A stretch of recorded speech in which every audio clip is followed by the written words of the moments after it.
Bom, dando continuidade então às nossas aulas, nós paramos sobre o contrato de prestação de serviço, né?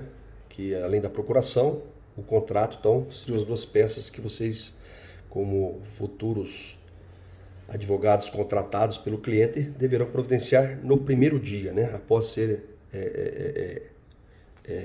o diálogo e após a contratação verbal do cliente, vocês vão ter que então formalizar essa contratação através da procuração e o contrato de prestação de serviço.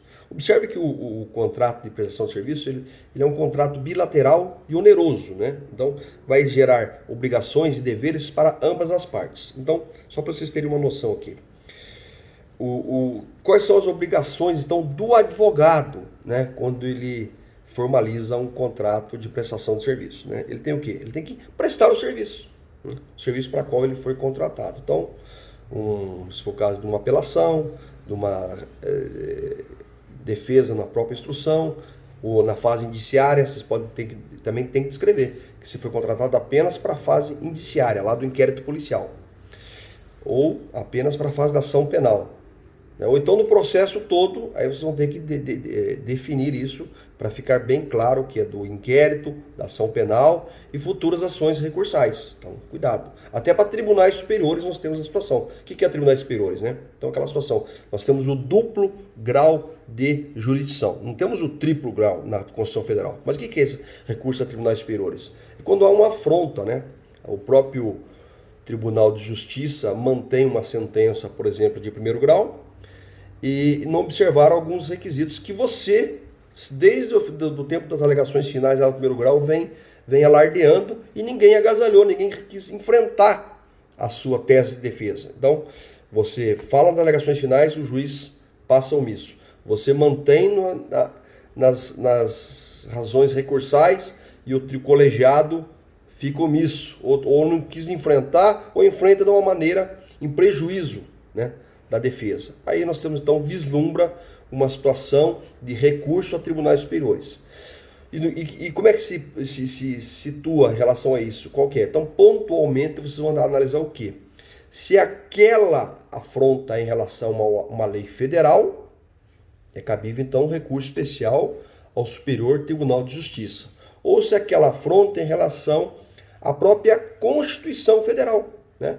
Não uma lei federal, mas agora estamos falando da Constituição. Aí o recurso próprio é o recurso extraordinário ao próprio Supremo Tribunal Federal. Mas não esqueçam, desde o início, lá nas alegações finais, vocês têm que já iniciar, né, o pré-questionamento. Você já tem que deixar bem claro que você não se insurge em relação àquele proceder, né? Então, por exemplo, tráfico de drogas, eles não estão querendo enfrentar a situação do artigo, do inciso 4º, né, do artigo que prevê o tráfico, é a situação do tráfico privilegiado. Você fala, alardeia e caminha sempre como se fosse o tráfico normal, né, do artigo 33. Né? Então você já começa a questionar isso. Aí nas razões de apelação também, o colegiado faz um simples e singelo fundamento em relação à tua reclamação, né, as contrariedades da defesa. Então, aí já nasce o quê? Uma afronta. Se tem previsão numa lei federal, né, que é a lei de drogas, sobre drogas, e não foi enfrentado pelo juiz esse artigo, nesse inciso do artigo, então você pode então apresentar um recurso especial ao Superior Tribunal de Justiça. Mas não, se a afronta for em relação a uma ordem constitucional, por exemplo, o princípio da presunção de inocência, né, que é o princípio da não culpa, que o cidadão ele indúbio pro réu, não indúbio pro societá. Aí você também já está aprontando o artigo 5º da Constituição Federal, né? Então você vai o quê? Apresentar um recurso extraordinário ao Supremo Tribunal Federal. Então muito cuidado com isso. Mas vamos lá. Estamos aqui falando do contrato de prestação de serviço, né? É um contrato, então, que eu falei, bilateral e oneroso. Então, as obrigações do advogado: prestar o serviço, Usar de meios técnicos eficientes a defesa do constituinte. É claro que você tem que demonstrar o quê? Que você é um profissional e que tecnicamente você é qualificado para atuar naquele ramo do direito, né? Eu tive casos já de clientes que me procurou porque ele estava cumprindo uma execução penal numa determinada penitenciária e que lá ele tinha que ficar toda sexta-feira das 13 até as 18 horas na biblioteca da penitenciária, naquela situação de prestação de serviços, né? E ele me procurou dizendo que o diretor da penitenciária estava assim surgindo com ele, porque ele estava começando, já tinha feito amizade com os agentes lá que cuidavam da execução dele, do horário, e tava ele chegava um pouquinho mais tarde, saiu um pouco mais cedo. Aí o diretor descobriu isso e se insurgiu e ele me procurou para ver o que poderia ser feito. E aí eu comecei a analisar por que ele foi preso, né? Por que ele foi condenado, né? Eu fui analisar isso, lógico. Você está sendo contratado apenas para ver execução penal. Era uma sentença que já tinha transitado em julgado. E eu comecei a analisar esse aspecto da sentença que mantiveram o grau de recurso no segundo grau. O tribunal manteve essa sentença. E mesmo assim eu observei que o caso era de uma posse legal de arma de fogo, né? E a arma de fogo tinha sido... Ele tinha registro da arma, só que estava vencido o registro. E ele foi condenado pelo crime de posse legal de arma de fogo. Então, eu achei até estranho, mas o advogado que fez a defesa entrou numa seara de tipo Ctrl-C, Ctrl-V, de ficar colando, dizendo que era um crime impossível, que a arma, quando foi encontrada, não tinha munição, e se a falta de munição não poderia fazer uso, mas era uma arma normal, só não tinha munição no momento da apreensão, mas a munição ele poderia pegar a qualquer momento. Isso não é crime impossível. Crime impossível é quando a arma não se presta ao fim que se destina. É feita uma perícia na arma e a arma diz que ela é imprópria para uso. Aí você pode começar essa linha de defesa de crime impossível. Mas a arma foi feito um exame de fogo lá, da prestação dela, né, exame balístico, e ela se prestava ao uso, né? Então era uma arma nova, inclusive. Então foi uma defesa inócua, né? Ele alegou um negócio que não... E o juiz manteve essa condenação baseada até na defesa do advogado e também o colegiado também não quis entrar no mérito. Eu vi que realmente foi uma defesa técnica imprecisa para aquele caso concreto. E o que eu fiz? Né? Revisão criminal? Fato novo? Poderia. Mas eu fiz aquilo que a professora Franciele mencionou para vocês. Em todas as situações lá, ela coloca um remédio constitucional, heróico, brado, retumbante, como diz a nosso hino, né? É o habeas corpus, né? O habeas corpus se presta para tudo, mas cuidado.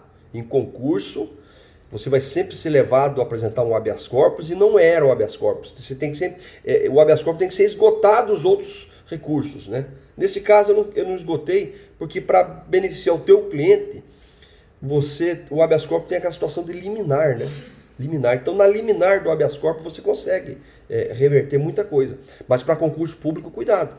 Se você já vai para o habeas corpus diretamente, você pode ser prejudicado, que a resposta correta é primeiro o recurso cabível próprio, que o habeas corpus, como serve para tudo.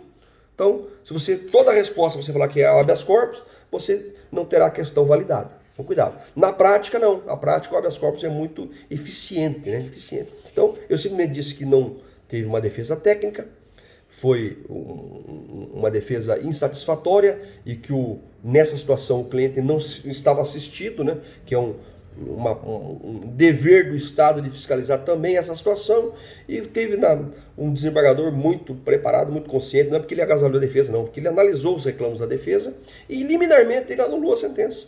É que absurdo.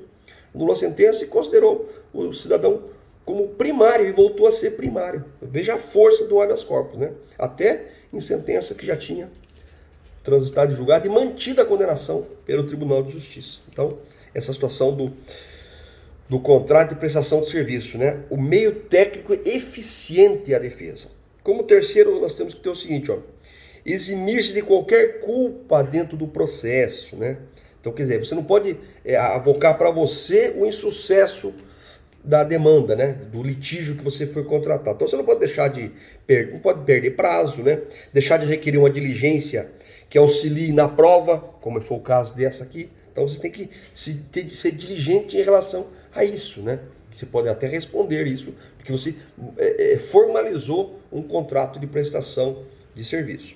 E quais são os direitos, né, do advogado? Os direitos é receber a remuneração, né, pelo serviço dentro do prazos prescritos. Você faz, por exemplo, conclui o inquérito policial, R$10.000. Concluiu a ação penal, R$30.000. Então você vai escalonando o recebimento dos honorários, né?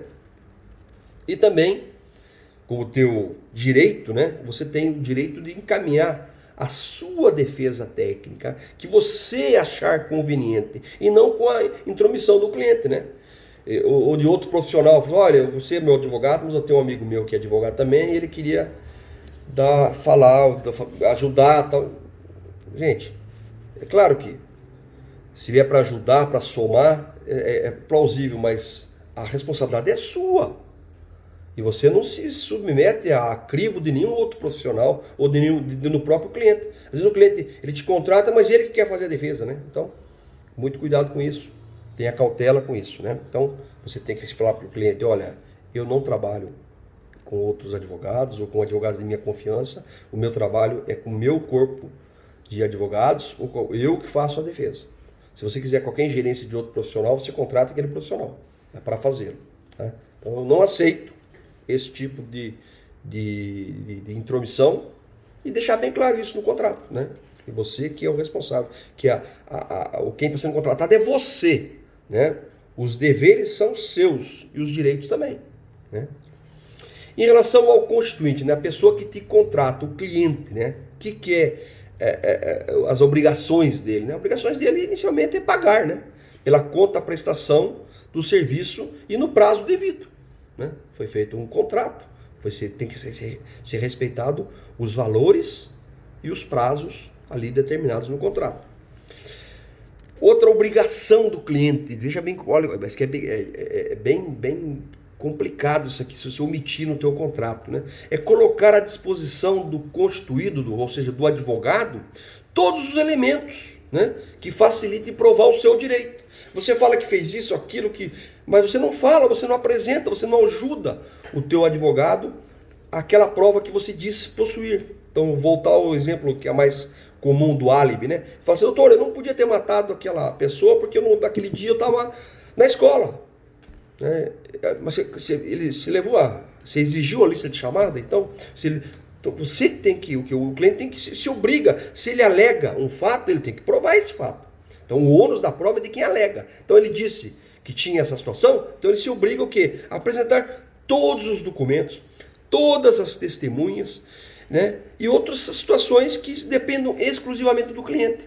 Porque vejam bem, os fatos, quem possui os fatos é o cliente. O advogado não pode criar fato. A função do advogado, a técnica do advogado é agasalhar o fato no direito. Mas para que ele possa agasalhar o direito no fato, ele precisa saber os fatos. E quem tem os fatos? É o cliente. É o cliente que vai confidenciar o que ocorreu. Né? Se ele alega algo, ele tem que provar. E você tem que o quê? Exigir essas testemunhas, essas provas, né? Esses documentos que comprovam que ele estava em outro local no dia. Então, essa é uma situação muito delicada dentro de um contrato de prestação de serviço. Né? E outra situação também bem peculiar é que o cliente ele precisa confiar. Né? A obrigação dele é confiar no constituinte, confiar no seu mandatário. Né? Ele não pode se imiscuir, omitir fatos, nem direta, nem diretamente, em assunto técnico-jurídico. Né? Ele não pode ficar se metendo, mas em assunto fático, ele tem que esgotar os meios. Você tem que tentar retirar dele tudo o que envolveu a situação pela qual o Estado diz que ele passou, o Estado diz que ele teria cometido. Então, isso são as obrigações que você tem que deixar bem claro para o seu cliente na contratação. Né? E quais os direitos desse cliente? Os direitos, que eu falei até agora em obrigações. E os direitos dele, né? O direito dele é exigir do advogado, né, todo o empenho na defesa do seu direito. Claro, ele está pagando, ele contratou, ele tem que exigir o quê? Tudo o que é possível dentro de uma defesa. Né? E, em caso de desídia, né? Ou gritante imperícia. Claro que não é qualquer situação. A técnica é questão até de experiência. Você não vai ficar com medo agora de fazer contrato, porque se você não usou a técnica adequada no momento. Mas a técnica tem que ser o quê? Uma gritante imperícia, né? Que você cometeu, e aí sim ele pode ser indenizado por essa falta do profissional.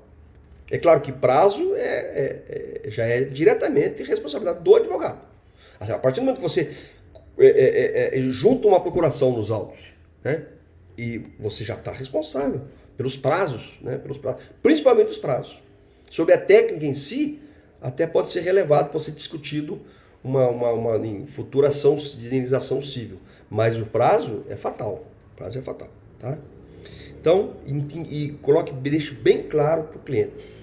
Bem claro, eu já falei no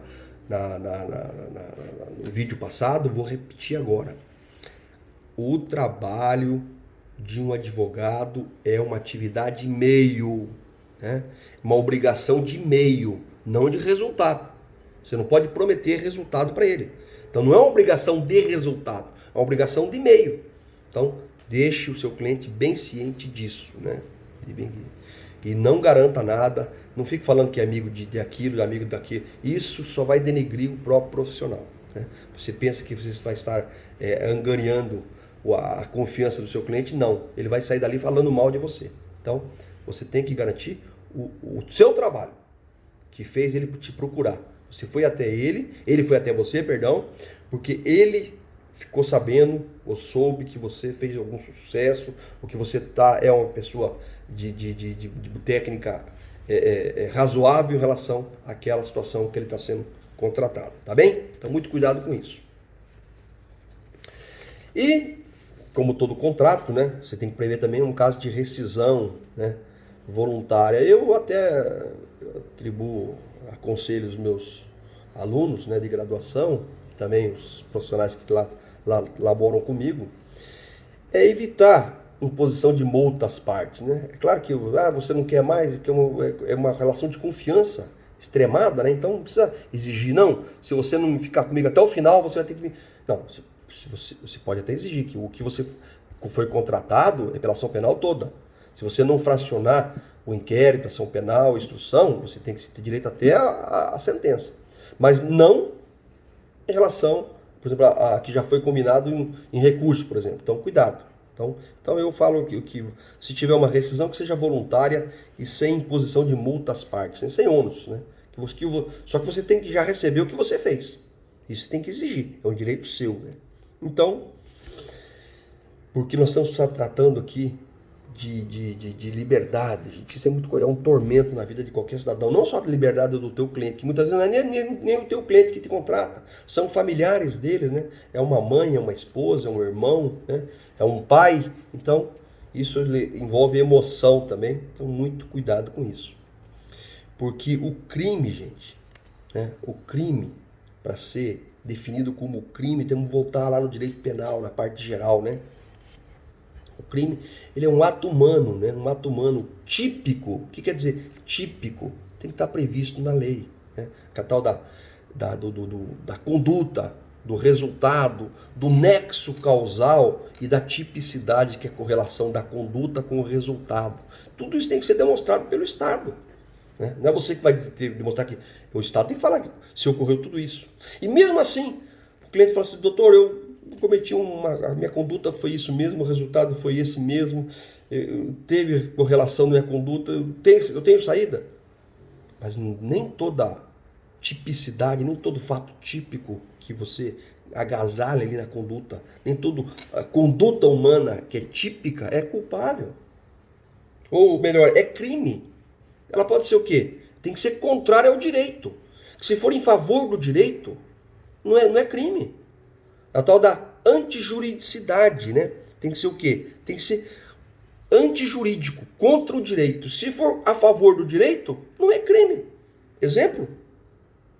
Legítima defesa. Ele mata alguém, usa uma faca, etc. Há um corpo estendido no chão, só que não é crime, gente. Porque ele estava defendendo a sua própria vida ou de outrem. né? Ou estado de necessidade, estrito cumprimento do dever legal, obediência hierárquica, que ele não pode, aquele soldado que atira, porque soldado ele marcha, esquerda, direita, ele está condicionado a obedecer o seu superior. Ou então uma lesão corporal, o médico que está lá fazendo cirurgia, ele corta, alguém corta, está previsto, está previsto, mas não é antijurídico, né? Então, cuidado com isso, isso tudo tem que ser analisado, né, dentro de uma técnica, cuidado. E essa situação até de alguns autores falam que deixa de ser crime quando ele não é culpável, é uma discussão doutrinária, né, sobre a culpabilidade, né, culpabilidade. E a culpabilidade é que o que tem que ser uma... que o pessoal até tem dúvida em relação a isso, de que essa culpabilidade tem que ser considerado o quê? O dolo, não é só o dolo, a intenção maléfica. Não. Tem alguns autores que falam que só com intenção maléfica, ou seja, pode ser típico, antijurídico, mas ele não tinha intenção maléfica. Aí cuidado, né?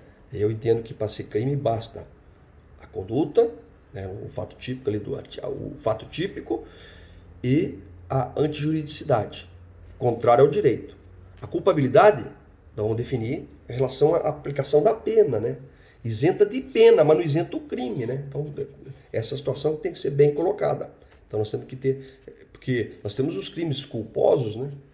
Que ele está no exercício dirigindo um veículo, por exemplo, e acaba atropelando alguém, e tem uma lesão, tem um evento morte, resultado morte, e ele não tinha intenção nenhuma de matar, mas a forma que ele estava conduzindo leva a isso. Então ele acaba tendo uma situação de culpa e não dolo. Ele não tinha intenção maléfica, mas quando a pessoa começa a dirigir embriagado, alta velocidade, dentro de via pública, então a intenção já é maléfica, aí tem que ser valorado isso, né?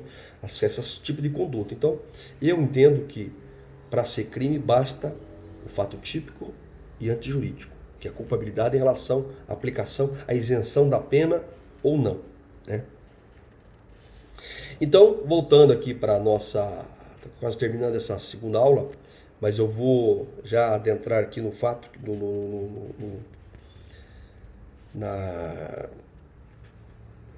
nas peças, né, que a professora Franciele já descreveu para vocês, todas as peças, em cada caso, e eu quero deixar bem claro aqui para vocês, sobre, já que eu falei do habeas corpus, eu quero fazer um comentário aqui, que o habeas corpus, ele, como eu disse para vocês, em concurso é complicado, vocês, tudo é habeas corpus, cuidado. Então, mas o habeas corpus na prática é excelente, né? Porque o habeas corpus ele é uma ação de impugnação, né? Ele está impugnando um ato já determinado, constituído, né? Ação de impugnação. E essas ações de impugnação, ela, dentro da seara criminal, nós temos então o próprio habeas corpus, né? Nós temos o mandado de segurança também, o mandado de segurança, e aquela ação de revisão criminal. São as ações de impugnação, que são previstas o quê? Do direito até constitucional, né? São tipicamente constitucional que se aplica aqui na seara criminal. Então, mas voltando a essa situação da ação de impugnação, nós temos que demonstrar o quê? Aquela situação de que exista lesão, né? Uma lesão a direito líquido e certo. E o que é? Então, isso é o praxe do mandado de segurança, né? Direito líquido e certo, mas que se estende a tanta revisão, que é o direito de rever uma prova, um fato novo, e a do habeas corpus, que agora nós estamos falando de que tem que identificar no habeas corpus, que é muito importante, né, que é condição sine qua non para o sucesso do habeas corpus, é o tal da coação, né? A coação ilegal. E quem que pratica essa coação ilegal, né? Que é a extensão, que é a legitimidade, né? Que você pode impetrar. Agora estamos falando de impetrar um habeas corpus. O habeas corpus é aquelas situações de bem singulares, né? O habeas corpus ele não precisa nem ter capacidade postulatória, né? Como a professora Franciele bem descreveu, né?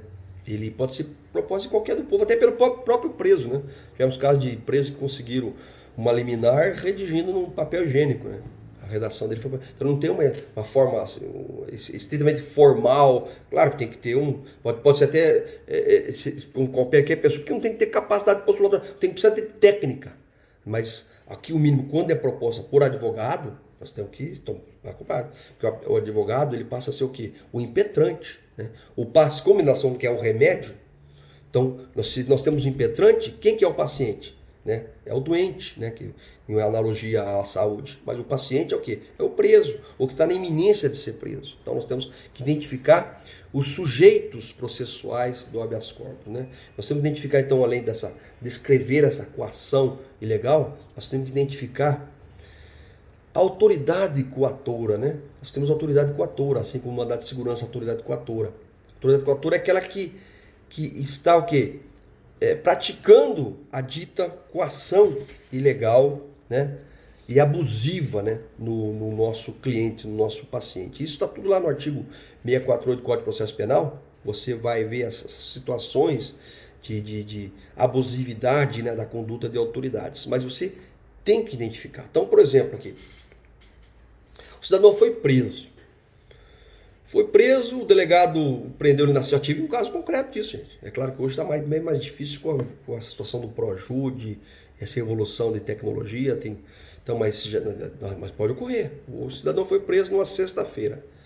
O delegado estava cansado, que ficou até 20 horas ou 22 horas, foi o caso meu lá concreto. O delegado ficou até 22 horas fazendo a apreensão do material, dando entrevista para as emissoras de televisão, um caso bastante que chamou muita atenção, e deixou o cidadão preso e falou que só segunda-feira que ele ia formalizar o inquérito. Acreditem, tem delegados que atuam assim ainda.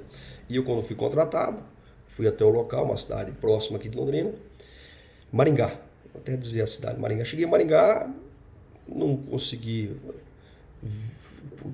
contato com ninguém, a delegacia fechada, que ninguém sabia de nada, tudo ficou para segunda-feira, você queria falar com o cliente, não conseguia, e aí você fica numa situação, e aí? O que é o remédio cabível? Né?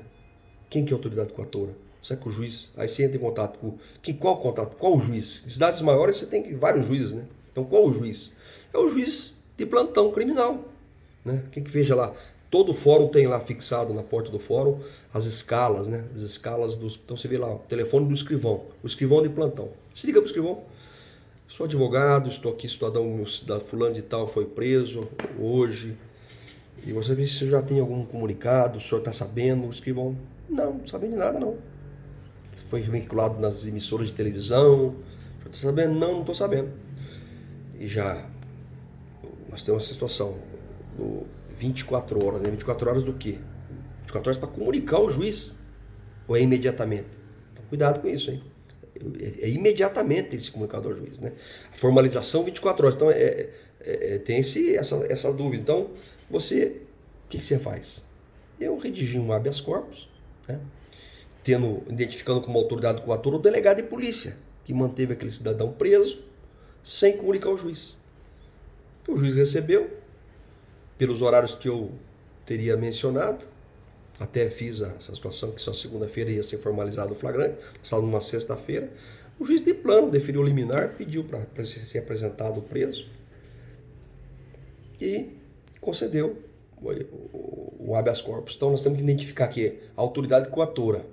Se o juiz já foi comunicado e já tem ciência dessa prisão e manteve o preso, aí o juiz passa a ser a autoridade coatora. Aí o habeas corpus tem que ser endereçado ao tribunal, que é a autoridade hierarquicamente superior àquela que está praticando a coação. Então, a identificação da autoridade coatora é muito importante para o endereçamento do habeas corpus, né? Pedido de relaxamento de flagrante, pedido de liberdade provisória, pedido de revogação da preventiva, tudo isso pode ser feito também no juízo de primeiro grau, mesmo ele mantendo a prisão. Nós temos uma particularidade aí que veio, né, depois do advento da lei sobre as prisão e medidas cautelares, né? A lei 12.403 de 2011, ela mudou muito esse instituto. Isso nós vamos, já na próxima aula, eu vou adentrar sobre essa situação de prisão e medidas cautelares, né? Que é muito importante e que mudou significativamente a técnica de advogar e restaurou o Instituto da Fiança, que já estava esquecido, né? Ficou esquecido o Instituto da Fiança. E agora, novamente, a fiança voltou com força total, baseado nessa lei 12.403 de 2011. Um abraço.